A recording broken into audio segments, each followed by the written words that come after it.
जय हिंद दोस्तों। तो आज हम लोग फिर से करने वाले हैं आर्मी एग्ज़ाम पेपर। और ये जो क्लास रहेगा फुल पेपर है 50 क्वेश्चन का। और ये जो है बिल्कुल आपके लेटेस्ट पैटर्न पर और आपका इसी लेवल में आप एग्ज़ाम आएंगे। और इंडियन आर्मी ने जो अभी आपका सिलेबस चेंज किया है उसी के अकॉर्डिंग मैंने 50 क्वेश्चन लाया है। इस क्लास को लास्ट तक देखिएगा और इस क्लास में जितना आपका मार्क आएगा उतना ही मार्क आपके एग्ज़ाम में आएगा, क्योंकि आपका ये क्वेश्चन उसी तरह से सेट किया गया है।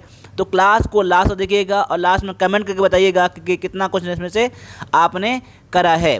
तो चलिए स्टार्ट करते हैं। और स्टार्ट करने से पहले एक बार चैनल को सब्सक्राइब कर लीजिए, अभी तक आपने सब्सक्राइब नहीं किया है तो लाइक भी कर दीजिए ताकि हम लोगों का मोटिवेशन बना रहे और मैं आप लोगों के लिए ऐसे ही क्लास डेली लाता रहूं। तो चलिए बढ़ते हैं आज के पहले क्वेश्चन की तरफ। तो पहला क्वेश्चन है कि दिल्ली की लड़ाई के नाम से किस युद्ध को जाना जाता है। यानी दिल्ली की लड़ाई जो हुआ था उसको कौन से युद्ध के नाम से जानते हैं हम लोग। तो यहाँ पर ऑप्शन को देख लीजिए, अपने आंसर को आप मैच कर सकते हैं और अपने अकॉर्डिंग आप वीडियो को पॉज कर सकते हैं जहाँ आपको टाइम लेना है। तो यहाँ पर जो आपका आंसर है ऑप्शन नंबर डी, तुगलकाबाद की लड़ाई यानी बैटल ऑफ तुगलकाबाद के नाम से जाना जाता है। आगे दिया गया है कि जैन धर्म और बौद्ध धर्म की उत्पत्ति किस काल में हुई थी।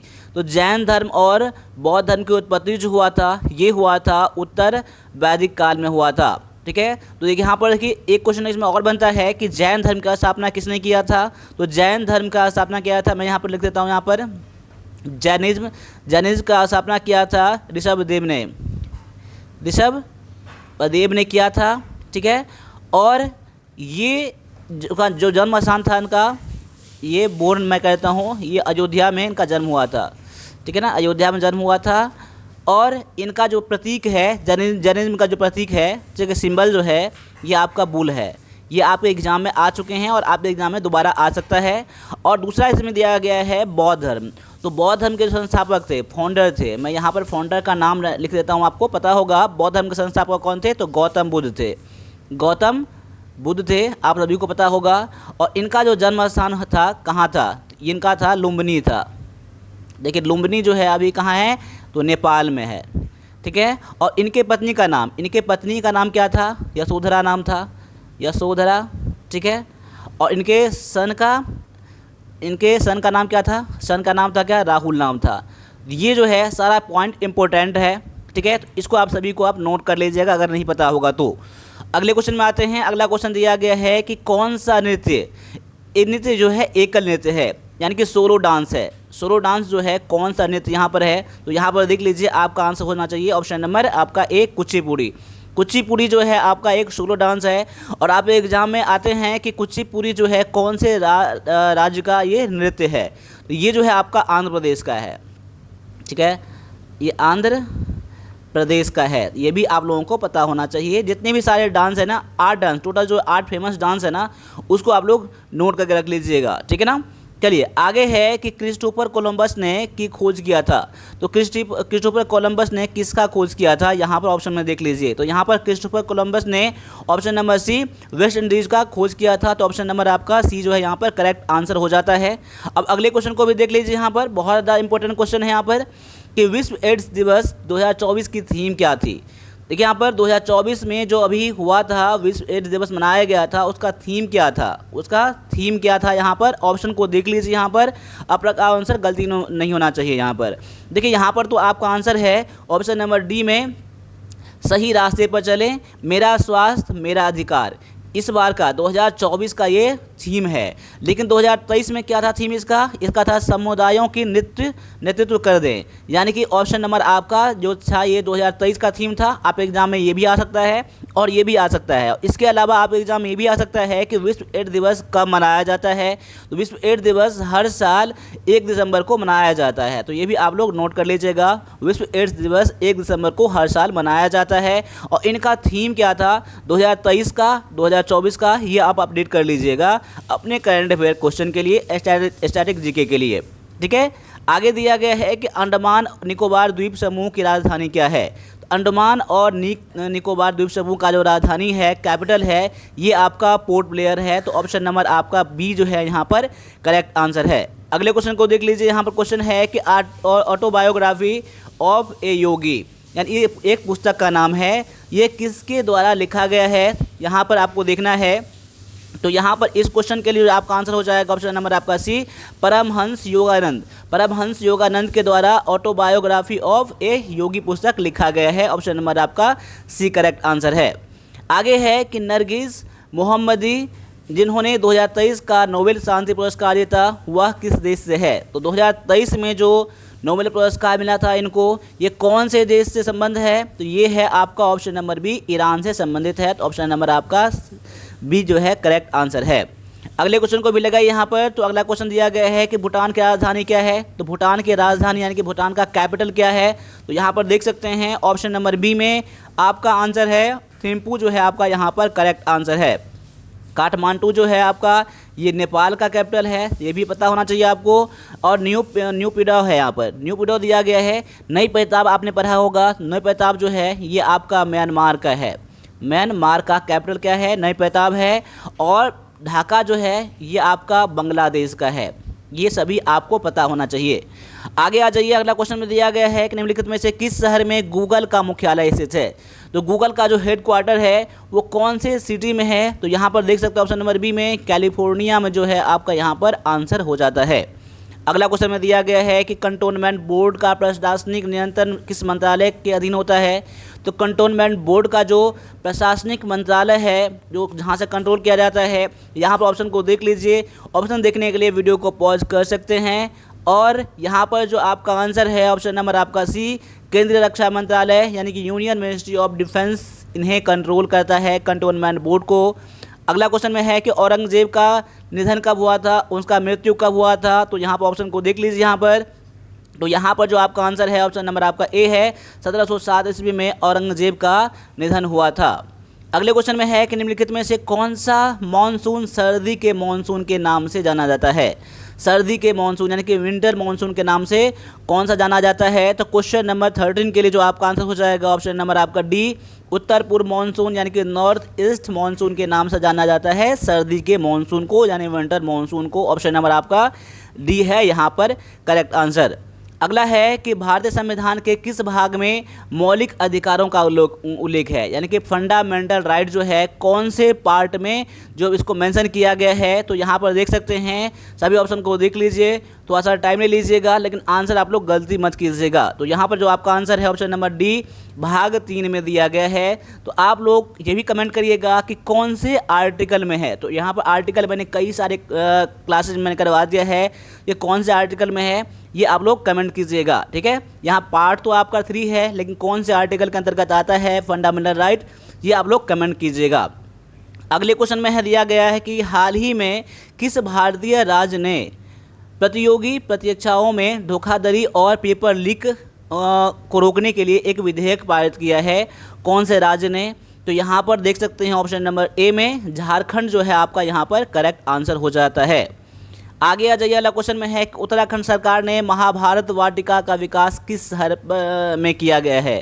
तो उत्तराखंड सरकार ने महाभारत वाटिका बनाया दिया गया है, तो यहाँ पर कौन से सिटी में है, कौन से शहर में है यहाँ पर। तो यहाँ पर जो आपका आंसर है ऑप्शन नंबर आपका हल्द्वानी है। ऑप्शन नंबर आपका जो सी है करेक्ट आंसर यहाँ पर हो जाता है।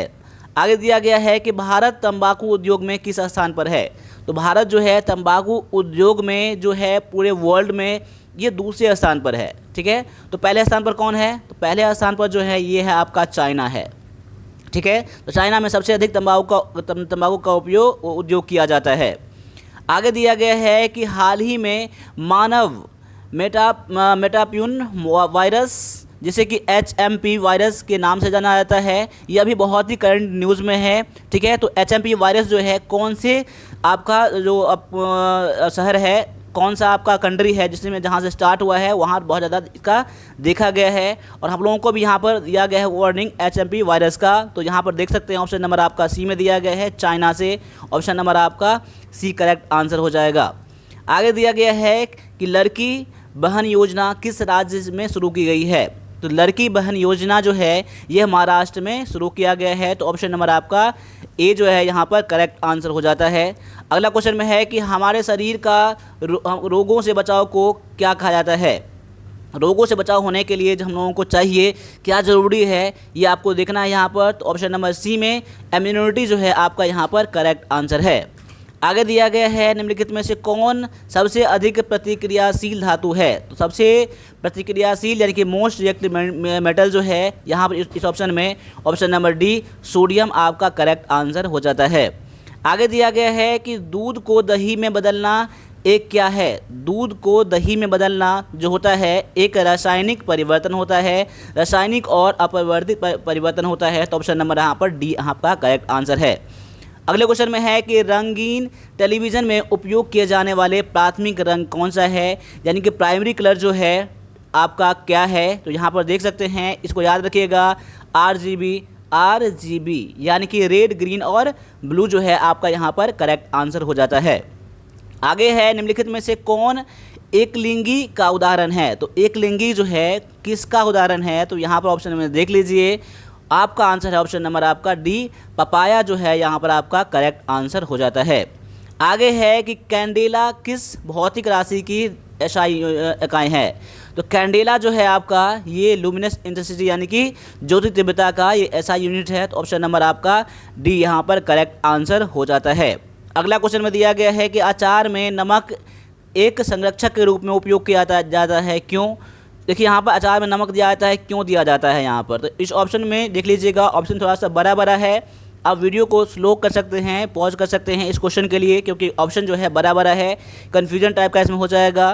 तो यहाँ पर अगर आपका आंसर यहाँ पर ऑप्शन नंबर अगर बी है, यह नमी की मात्रा को कम करता है जिससे सूक्ष्मजीवी की वृद्धि रुकती है। अगर आपने ये ऑप्शन चुना है तो बिल्कुल आपका आंसर 100% करेक्ट है। ठीक है, आगे दिया गया है कि मिश्रण के सेट को पहचानने के लिए कह रहा है, इसमें कौन सा जो है मिक्सर है। तो मिक्सर जो है यहाँ पर इस ऑप्शन में भी आप लोग वीडियो को पॉज कर सकते हैं अपने अकॉर्डिंग। तो यहाँ पर मैं डायरेक्टली आंसर बता रहा हूँ आप लोगों को, अपने आंसर को मैच करने के लिए ऑप्शन नंबर डी जो है ना आपका यहाँ पर करेक्ट आंसर हो जाता है। आगे है कि वे पौधे जिसमें बीज होते हैं लेकिन फल नहीं होते हैं उसे क्या कहा जाता है। ऐसे पौधे, ऐसे प्लांट जिसमें कि सीड होता है लेकिन फ्रूट नहीं होता है, क्या कहा जाता है। इसे कहा जाता है अनावृत बीजी कहा जाता है। ऑप्शन नंबर आपका बी जो है यहाँ पर करेक्ट आंसर है। अगले क्वेश्चन में है कि विद्युत बल्ब में आमतौर पर कौन सी गैस भरी जाती है। तो विद्युत बल्ब में जो गैस भरी जाती है वो ऑर्गन भरा जाता है। क्या भरा जाता है, ऑर्गन भरा जाता है। आपका ऑप्शन में ऑर्गन नहीं है, तो अब के टाइम में नाइट्रोजन भी भरा जाता है। तो जहाँ भी आपको नाइट्रोजन मिले, ऑर्गन मिले, तो यहाँ पर आप आंसर चुन लीजिएगा, ऑर्गन या फिर नाइट्रोजन आपका करेक्ट आंसर हो जाएगा। ठीक है, आगे दिया गया है निम्नलिखित में से किसे मापने के लिए एम्पियर मीटर का उपयोग किया जाता है। तो ये विद्युत धारा को मापने के लिए एम्पियर मीटर का उपयोग किया जाता है। तो ऑप्शन नंबर आपका बी जो है यहाँ पर करेक्ट आंसर हो जाता है। आगे दिया गया है कि टाइफाइड बुखार मानव में किससे होता है। तो टाइफाइड बुखार जो होता है ये आपका होता है, ऑप्शन नंबर बी में दिया गया है, साल्मोनेला और टाइफी, इसके कारण से होता है। तो ऑप्शन नंबर आपका बी यहाँ पर करेक्ट आंसर है। आगे दिया गया है कि किसी वस्तु का संवेग परिवर्तन दर किस पर डिपेंड करता है, किस पर निर्भर करता है। तो यहाँ पर देख लीजिए, किसी भी वस्तु का संवेग परिवर्तन दर जो होता है ये आपका परिमाण बल के अनुपात में डिपेंड करता है, इस पर डिपेंड करता है। तो ऑप्शन नंबर आपका ए जो है यहाँ पर करेक्ट आंसर है। देखिए ऑप्शन थोड़ा सा बड़ा बड़ा है, तो ऑप्शन को देखने के लिए आप थोड़ा सा टाइम ले सकते हैं। ठीक है, यहाँ पर आगे आ जाइए। अगले क्वेश्चन में दिया गया है कि रेबीज वायरस किसके काटने से होता है। तो रेबीज वायरस जो है ये आपका संक्रमित कुत्ते यानी कि इन्फेक्टेड डॉग के काटने से आपका ये रेबीज होता है। ठीक है, आगे दिया गया है कि पौधे में प्रकाश संश्लेषण के लिए किस गैस की आवश्यकता होती है। तो पौधे में प्रकाश संश्लेषण यानी कि फोटोसिंथेसिस किस लिए के लिए आपका यहाँ पर कार्बन डाइऑक्साइड गैस की ज़रूरत होता है। यानी कि जहाँ पर फोटोसिंथेसिस रहेगा तो कार्बन डाइऑक्साइड की ज़रूरत होगी प्लांट को। आगे दिया गया है कि अर्थराइटिस कौन से अंग की बीमारी है। तो अर्थराइटिस जब भी बात आती है तो वहाँ पर जोड़ों की दर्द, जोड़ों की बात आती है, यानी जॉइंट्स की बात आती है। तो ऑप्शन नंबर आपका डी यहाँ पर करेक्ट आंसर हो जाता है। अब यहाँ पर आज का मैथ का क्वेश्चन भी बहुत अच्छा सा क्वेश्चन है, तो मैथ के क्वेश्चन को भी आप लोग देख लीजिएगा। यहाँ पर मैं सॉल्व कर रहा हूँ, लेकिन आप लोगों को सॉल्व करने के लिए वीडियो को पॉज करके सॉल्व कर सकते हैं अपने अकॉर्डिंग। फिर आप मेरे आंसर से और मेरे तरीके से एक बार देख लीजिएगा कि मैंने कैसे बनाया है। अब यहाँ पर एक सीरीज़ दिया गया है, इस सीरीज में बोल रहा है कि इस क्वेश्चन मार्क के स्थान पर क्या आएगा। तो इस क्वेश्चन के लिए आप लोगों को क्या करना है, पहले ये देख लीजिए। ऐसे क्वेश्चन को देखने के लिए आपको पहले देखना पड़ेगा यहाँ पर कि कौन सा सीरीज स्टार्ट हो रहा है। तो यहाँ पर देख सकते हैं, पहला में दिया गया एक, तो एक का स्क्वायर दिया गया है। दूसरा में क्या दिया गया है आपका 9 दिया गया है, ये 3 का स्क्वायर दिया गया है। चौथा में तीसरा में आ जाइए, ये आपका 5 का स्क्वायर दिया गया है। फिर आपका क्या दिया गया है, 7 का स्क्वायर दिया गया है। तो यहाँ पर देख सकते हैं 1 3 5 7, तो यहाँ पर क्या आ जाएगा 9 आ जाएगा ना। 9 का स्क्वायर कितना हो जाएगा 81, जो कि ऑप्शन नंबर आपका सी में दिया गया है। तो यहाँ पर आपका 81 आना चाहिए। तो यहाँ पर ऑप्शन नंबर आपका सी करेक्ट आंसर हो जाता है। अब अगले क्वेश्चन में देख लीजिए क्या कह रहा है कि यदि किसी वृत्त की परिधि और त्रिज्या के बीच का अंतर 37 सेंटीमीटर है तो वृत्त का क्षेत्रफल कितना होगा। क्वेश्चन बहुत ही ज़्यादा इंपॉर्टेंट है, बहुत ही अच्छा सा क्वेश्चन है। तो इस क्वेश्चन को भी देख लीजिए आप लोग। तो यहाँ पर देख सकते हैं कि वृत्त की परिधि यानी कि पैरामीटर और रेडियस के बीच का अंतर। तो यहाँ पर देखिए कि आपका इसका परिधि क्या होता है, परिधि होता है 2πr होता है परिधि, और इसका रेडियस कितना दिया गया है, तो रेडियस दिया गया है आपका आर। रेडियस हम लोग क्या कहते हैं, हम लोग आर कहते हैं ना, आर यानी कि रेडियस से हम लोग इंडिकेट करते हैं। यानी कि यहाँ पर 2πr और रेडियस, इन दोनों में अंतर मुझे कितना दिया गया है, 37 का आपका डिफरेंस दिया गया है ना। यहाँ पर मैं लिखा नहीं हूँ, आप लोग लिख लीजिएगा पेरीमीटर ऑफ ए रेडियस, यानी कि परिधि, वृत्त के परिधि बराबर में 2πr होता है, और रेडियस त्रिज्या तो आपका आर दिया ही गया है। अब दोनों में अंतर दिया गया ना, दोनों मैंने अंतर यहाँ पर कर लिया। इसमें से देख लीजिए यहाँ पर दोनों में क्या कॉमन है, इसमें आर कॉमन है ना, आर मैं बाहर कर लेता हूँ। और यहाँ पर देख सकते हैं 2 इंटू में पाई बच जाएगा, और इधर क्या बच जाएगा, माइनस में 1 बच जाएगा, बराबर में 37 दिया गया है ना। अब यहाँ पर देख लीजिए आर बराबर क्या हो जाएगा, 2 गुना में पाई का वैल्यू कितना होता है, 22/7 होता है ना, और यहाँ पर 1 हो जाएगा, बराबर में 37 हो जाएगा। अब यहाँ पर देखिए आर बराबर में क्या हो जाएगा, 44/7 माइनस में 1 बराबर में 37। अब देखिए यहाँ पर इसको मैं सॉल्व करता हूँ अलग से। देखिए आर बराबर में अगर मैं देखिए कुछ में बटा में 1 कर लूँ ना, तो क्या बन जाएगा, अब दोनों का एलसीएम कितना हो जाएगा 7, इन दोनों का एलसीएम कितना हो जाएगा 7 हो जाएगा, 7 7 कट जाएगा, ये बच जाएगा 44, माइनस में 1 से भाग लगाऊंगा 7 में 7 हो जाएगा, 7 से गुना करोगे 1 में तो कितना हो जाएगा 7, यानी कि आपका आर इंटू में 37/7 हो जाएगा। यह आप इतना हो जाएगा ना, मैं यहाँ लिख देता हूँ, ठीक है ना, यहाँ पर लिख देता हूँ आर इंटू में 37/7 बराबर में 37। अब क्वेश्चन बटा में 1 कर लीजिए, यानी आर बराबर क्या हो जाएगा 37 गुना में 7/37। जब इसको आप इस तरफ करेंगे तो 37 कट जाएगा, यानी आर बराबर क्या हो गया आपका, आर बराबर हो गया आपका 37। ठीक है। अब देखिए यहाँ मैं इतना सॉल्व किया हूँ स्टेप बाय स्टेप, आप यहाँ पर बीच में स्किप भी कर सकते हैं अपने अकॉर्डिंग, यहाँ वैल्यू मानकर, ठीक है ना। मैंने समझाने के लिए इतना मैंने डिटेल कर दिया है। अब आपका तो यहाँ पर रेडियस निकल गया ना, आर निकल गया ना। आप पूछ रहा है कि वृत्त का क्षेत्रफल, तो वृत्त का क्षेत्रफल क्या होता है, यानी एरिया ऑफ ए सर्कल क्या होता है, पाई आर स्क्वायर होता है ना, फार्मूले में क्या होता है पाई आर स्क्वायर होता है। तो पाई का वैल्यू कितना दिया गया है 22/7, और आर कितना दिया गया है मुझे रेडियस 37 ना, 37 नहीं 7 दिया गया है, 7 निकल रहा है ना ये आपका 7, तो 7 गुना में 7 यानी 7 कट जाएगा, 22 154 सेंटीमीटर स्क्वायर, ये ऑप्शन नंबर डी में दिया गया है। तो यहाँ पर मैंने लेंदी सॉल्व किया है आपको समझाने के लिए, अपने अकॉर्डिंग आप इसको सॉर्ट कर सकते हैं। ठीक है। अगला क्वेश्चन में दिया गया है कि दो घन प्रत्येक भुजा 8 सेंटीमीटर है को एक साथ रखा जाता है तो बने हुए घनाभ की कुल पृष्ठीय क्षेत्रफल कितना होगा। तो यहाँ पर तो समझने वाली बात ये है कि दो घन है, तो घन में क्या होता है सभी भुजा बराबर होता है। अब दोनों घन को क्या कर दिया गया, सटाकर रख दिया गया ना, यानी उसका क्या बन जाएगा, उसका जो ब्रेथ बन जाएगा, चौड़ाई बढ़ जाएगा ना। चौड़ाई कितना बन जाएगा, पहले 8 था ना, अब 8 8 16 बन गया ना। अब इसका ब्रेथ कितना बन जाएगा 8 + में 8 यानी कि कितना बन जाएगा आपका 16 सेंटीमीटर। ठीक है। अब इसका लेंथ तो उतना ही रहेगा, लेंथ कितना, लेंथ आपका दिया गया 8, तो लेंथ तो आपका 8 ही रहेगा, यानी कि लेंथ कितना रहेगा 8 ही रहेगा। और आपका हाइट भी कितना रहेगा, हाइट भी क्या रहेगा, हाइट भी उसका क्या रहेगा आपका 8 ही रहेगा। चौड़ाई और सिर्फ चौड़ाई बढ़ेगा 8 रहेगा, चौड़ाई बढ़ेगा लेंथ उतना ही रहेगा, क्योंकि जोड़ा गया है ना, तो एक ही साइड बढ़ेगा ना, बाद बाकी सभी तो सेम ही रहेगा। अब देखिए आपका नया मिल गया, चौड़ाई निकल गया कितना, लेंथ निकल गया आपका 8 और हाइट निकल गया 8। अब देखिए यहाँ पर टोटल सरफेस एरिया मैं करता हूँ, टोटल सरफेस यानी कुल पृष्ठ का क्षेत्रफल, यानी घनाभ का। अब क्या घनाभ बन जाता है ना ये, तो घनाभ का कुल पृष्ठ का क्षेत्रफल कितना होता है, ऑफ टोटल सरफेस एरिया कितना होता है। इसका फार्मूला क्या होता है 2 इंटू में लेंथ प्लस में ब्रेथ माफ़ कीजिएगा, यहाँ पर थोड़ा सा मैं यहाँ पर प्लस मैंने कर दिया, प्लस लेकिन नहीं होता है यहाँ पर, इसको मैं थोड़ा इरेज कर देता हूँ, ठीक है ना। अब देखिए यहाँ पर थोड़ा सा इसका फार्मूला क्या होता है, टोटल सरफेस एरिया क्या फार्मूला होता है, इसका फार्मूला होता है 2 इंटू में लेंथ इंटू में ब्रेथ, ठीक है, प्लस में ब्रेथ इंटू में हाइट, प्लस में हाइट इंटू में आपका लेंथ, ये फार्मूला होता है। यहाँ पर एल दिया गया है लंबाई, ठीक है ना। अब इसको सॉल्व कर लीजिए आप लोग। 2 इंटू में लेंथ आपका दिया है कितना, तो 8, चौड़ाई दिया गया है 16, प्लस में आपका ये दिया गया है, आपका ब्रेथ दिया गया है 16, इंटू में हाइट आपका 8, प्लस में ये आपका हाइट दिया गया 8, लेंथ दिया गया 8, ठीक है ना। अब इसको सॉल्व कर लीजिएगा, आपका आंसर निकल जाएगा, ठीक है ना। तो आपका आंसर इसमें क्या आ रहा है ना, इसमें फार्मूला क्या है, फार्मूला मैंने ये करवा दिया है, आपने फार्मूला के अकॉर्डिंग सॉल्व करके आप लोग आंसर कमेंट कीजिएगा, ठीक है। आगे आ जाइए, अगला क्वेश्चन में दिया गया आपका कि 160 बटा में x बराबर में x बटा में 40 है, तो x का वैल्यू कितना है, ऐसे क्वेश्चन दिया गया है। तो इसको सॉल्व कर लीजिए, क्रॉस मल्टीप्लिकेशन करेंगे ना, तो इस क्या हो जाएगा, एक्स स्क्वायर बन जाएगा, ये 16 और 40 गुना करेंगे कितना बन जाएगा, 0 0 16 का 64, इतना बन गया। तो एक्स बराबर क्या बन जाएगा, रूट अंडर में 6400, ठीक है। अब बाहर निकालेंगे कितना हो जाएगा 80, तो एक्स बराबर कितना निकल जाएगा, 80 निकल जाएगा ना, 80 से दो बार गुना करेंगे तो 6400 बन जाता है।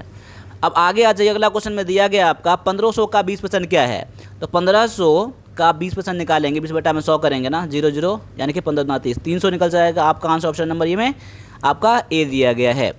आगे है कि कोण के आधार पर त्रिभुज कितने प्रकार का होता है, यानी कि on the basis of angle, angle के आधार पर कोण जो होता है ना 3 प्रकार का होता है। क्या होता है, कोण 3 प्रकार का होता है, यहाँ पर ऑप्शन नंबर आपका डी में है। अब यहाँ पर कोण जो होता है 3 प्रकार का कौन कौन सा होता है, आप लोगों को पता होना चाहिए, आप लोग कमेंट करिएगा, ठीक है ना। चलिए आगे दिया गया है आपका क्वेश्चन में कि निम्नलिखित में से कौन सा पूर्ण वर्ग है। अब यहाँ पर देखने से क्या पता चल जाएगा, जिसके एक स्थान पर 2 रहे, 7 रहे, 3 रहे, वो कोई भी संख्या का वर्ग नहीं हो सकता है, किसी भी संख्या का स्क्वायर नहीं हो सकता है, बस एक जो यहाँ पर है आपका स्क्वायर हो जाएगा, ऑप्शन नंबर आपका सी हो जाएगा। इसके पहचानने का तरीका होता है, ठीक है ना। अब देखिए, जिसके एक स्थान पर 1 है, 5 है, डबल 0 है, या 4 बार 0 है, यानी जोड़ा लगा के 0 रहेगा, या फिर 6 है, 9 है, वो कोई संख्या का वर्ग हो सकता है। ऐसा जरूरी नहीं है कि होगा ही, लेकिन हो सकता है।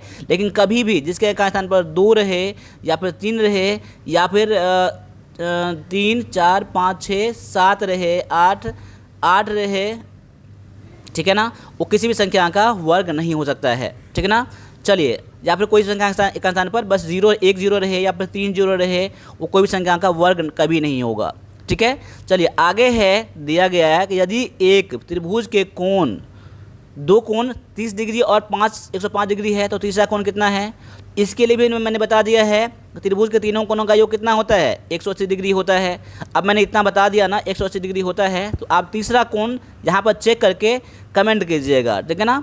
चलिए आगे है, यहाँ पर 70% ऑफ x माइनस वाई, और यहाँ पर x प्लस वाई दिया गया है 30%, तो x y जो है x का कितना प्रतिशत है। चलिए इसको मैं सॉल्व करता हूँ।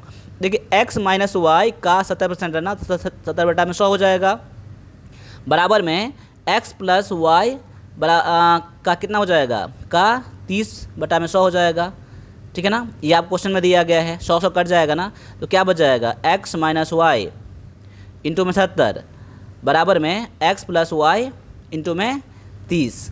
अब इसको मैं ऐसा भी कर सकता हूँ, x माइनस वाई बटा में x प्लस वाई बराबर में 30 बटा में 70 कर सकता हूँ। देखिए, इसको मैं इस तरफ लाऊंगा ना, इसको मैं इस तरफ लाऊंगा तो बट्टा में आ जाएगा, इसको मैं इस तरफ लाऊंगा तो ये क्या बन जाएगा, ये भी बट्टा में इधर हो जाएगा, ठीक है ना। अब इसको सॉल्व कर लीजिए।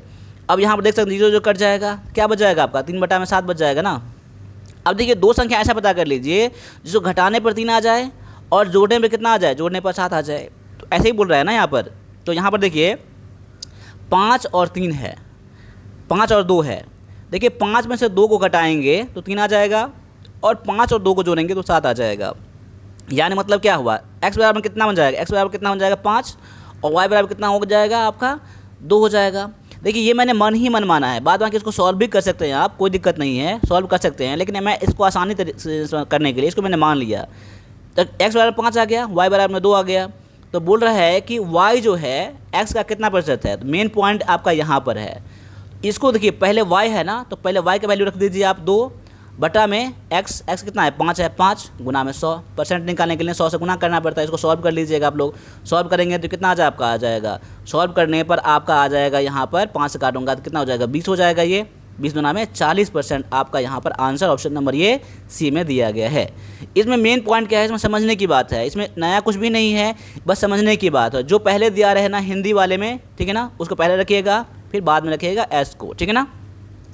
अगला क्वेश्चन में है कि एक पूर्णांक को 100 में जोड़ा गया और उसी संख्या को 100 से घटाया गया है, तो परिणामी दो संख्याओं का योग कितना होगा। देखिए मैं मान लेता हूँ संख्या कितना है x, ठीक है ना। अब बोल रहा है कि पूर्णांक को 100 में से घटाया गया, अब क्या गया 100 में से पहले क्या कर दिया, घटा दिया गया। अब बोल रहा है उसी संख्या को 100 में से, माफ़ कीजिएगा, यहाँ पहले जोड़ा गया था, ठीक है ना। अब क्या कर दिया गया है, उस संख्या को 100 से घटाया गया, अब उसी संख्या को 100 में से घटा दिया गया। देखिए पहले क्या गया, 100 में जोड़ा गया उस संख्या को और 100 में से घटाया गया यहाँ पर। तो बोल रहा है कि उसका योग कितना होगा दोनों का। तो अब मैं दोनों का जोड़ देता हूँ यहाँ पर। अब दोनों को जोड़ूंगा ना, तो यहाँ पर प्लस में है, ये माइनस में है, दोनों कट जाएगा। तो 100 क्या बन जाएगा 200 हो जाएगा आपका यहाँ पर आंसर ऑप्शन नंबर ये ए में दिया गया है।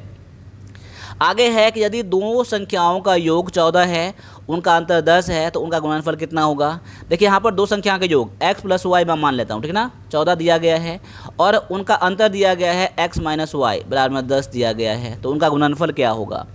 अब देखिए यहाँ पर, अब यहाँ पर दिया गया है 2 नंबर 14 दिया गया, डिफरेंस इतना दिया गया। अब क्या कर लीजिए, यहाँ पर काट लीजिए, यहाँ पर x y कट जाएगा। अब क्या बच जाएगा x 2x बच जाएगा यहाँ पर प्लस में बराबर में 14 10 24। तो x बराबर में कितना निकल गया, आपका 12 निकल जाएगा काट के। x बराबर में 12 निकल गया, तो x बराबर में 12, तो यहाँ पर x प्लस वाई बराबर में दिया गया 14, ठीक है ना, x प्लस वाई बराबर में, और यहाँ पर x बराबर में 12 दिया गया है, y बराबर में अब 14 हो जाएगा। तो y बराबर कितना हो जाएगा 2 हो जाएगा ना।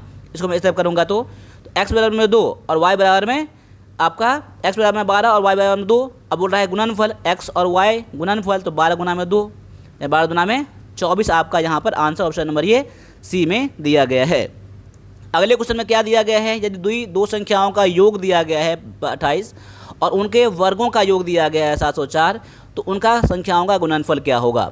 अब देखिए यहाँ पर उनका योग दिया गया है, x प्लस वाई बराबर में दिया गया, वो कितना 28 दिया गया है। उनके वर्गों का योग x स्क्वायर प्लस में y स्क्वायर का योग दिया गया है 704, तो बोल रहा है उनका गुणनफल कितना होगा। अब इसके लिए एक फार्मूला बना लीजिए। देखिए x प्लस में y का होल स्क्वायर बराबर क्या होता है, x स्क्वायर प्लस में y स्क्वायर प्लस में 2xy फार्मूला होता है ना, a प्लस b का होल स्क्वायर। अब देखिए यहाँ पर इसका वैल्यू दिया गया x प्लस वाई बराबर में 28 दिया गया ना, तो 28 का स्क्वायर हो जाएगा यहाँ पर बराबर में इसका वैल्यू कितना इतना दिया गया ना, दोनों वर्गों का योग 704 दिया गया है प्लस में 2 इंटू में x प्लस वाई। अब क्या कर लीजिए 28 का स्क्वायर कितना होता है 784 होता है, ठीक है ना, बराबर में 704 प्लस में 2xy। अब यहाँ पर मैं क्या कर सकता हूँ 2xy बराबर में कर सकता हूँ कि 784 माइनस में 704। देखिए इसको मैंने इस तरफ कर दिया मैंने अभी, यानी कि 2xy बराबर में कितना बन जाएगा 80 हो जाएगा घटा के, x बराबर में कितना हो जाएगा 80 बटा में 2 काट कितना निकल जाएगा 40। तो xy क्या है गुणनफल है ना, वही तो पूछ रहा है आपको, तो 40 क्या हो जाएगा आपका यहाँ पर आंसर निकल जाएगा। देखिए ऐसे क्वेश्चन को अलजेब्रा वाले क्वेश्चन ये है आपको ऐसे ही बनाना पड़ेगा तभी आपको क्वेश्चन बनेगा, वैसे अदर तरीके से बनाएंगे तो आपको टाइम ज़्यादा लगेगा। तो अलजेब्रे के भी कुछ फार्मूले हैं आपको याद रखना पड़ेगा। मैंने हमेशा कहा है कि फार्मूले जो है मैथ के आपको याद करके जाना है। आगे आ जाइए, आपको क्वेश्चन दिया गया है कि 5x माइनस में 3 बराबर में 3x प्लस में y, तो यहाँ पर इसको सॉल्व करके आंसर निकाल लीजिए। देखिए अगर मैं इसको इस तरफ कर दूं और इसको मैं इस तरफ कर दूं क्या बन जाएगा, तो 5 में से 3 जाएगा तो 2 बन जाएगा 2x, और यहाँ पर 3 माइनस में है तो इस तरफ लाएगा तो प्लस में चला जाएगा। यहाँ पर 1 दिया गया है, माफ़ कीजिएगा यहाँ पर 1 दिया गया है, ठीक है ना, 1 दिया गया है, तो 1 और यहाँ पर 1 प्लस में 3 हो जाएगा ना, यानी 2x बराबर कितना बन जाएगा 4 बन जाएगा। यहाँ पर x बराबर कितना बन जाएगा, x बराबर में 4 बटा में 2, यानी काट कितना निकल जाएगा 2, यानी x बराबर कितना हो गया 2। तो ऑप्शन नंबर ये किस में दिया गया है, बी में दिया गया है। आगे आ जाइए, इस क्वेश्चन में क्या कर रहा है कि a प्लस में b बराबर में 5 है और यहाँ पर 2a माइनस में b बराबर में 4 है।